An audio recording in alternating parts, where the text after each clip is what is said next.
টানা কয়েকদিনের ভারী বৃষ্টিতে চাঁদপুর সেচ প্রকল্প এলাকা তলিয়ে আছে। ডুবে গেছে রাস্তাঘাট, ভেসে গেছে শত শত খামারের মাছ। সেখানকার সবশেষ খবর জানাতে ফরিদগঞ্জ থেকে সরাসরি যুক্ত হচ্ছেন সহকর্মী ফারুক আহমদ।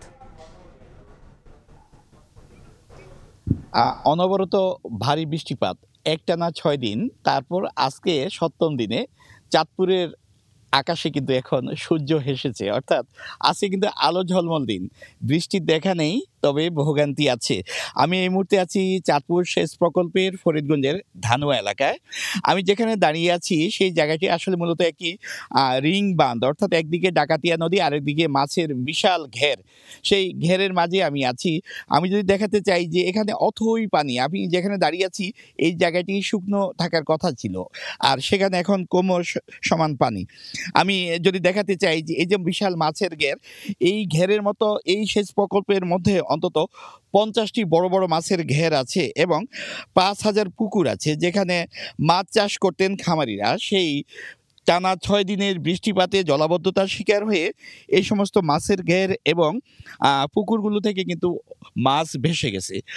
খামারিরা জানিয়েছেন যে আসলে তাদের কি পরিমাণ ক্ষতি হয়েছে এই মুহূর্তে আসলে তারা সেটা নির্ণয় করতে পারছেন না।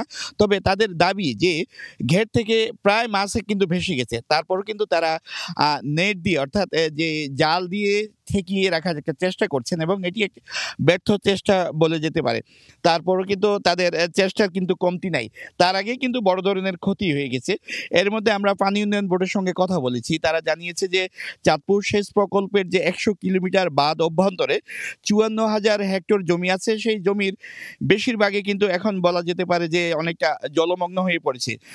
তারা চেষ্টা করছেন যে এই সেচ প্রকল্পের চরবাগাদি পাম্প হাউস এবং উদমদি পাম্প হাউস, আরেকটি হাজিমারা পাম্প হাউস, এই পাম্প হাউসগুলো থেকে আসলে তারা ভিতর থেকে পানি নিষ্কাশনের চেষ্টা করছে। তারপর কিন্তু তাদের ব্যাকপিট হচ্ছে এই কারণে যে এই প্রকল্পের বাইরের যে পানির উচ্চতা, অর্থাৎ নদীতে যে পানি আছে সেটা কিন্তু ভিতরের চাইতে বাড়তি পানির উচ্চতা আছে, যে কারণে ভেতর থেকে পানি নিষ্কাশনে কিন্তু তাদের খুব একটা কঠিন হয়ে দাঁড়িয়েছে।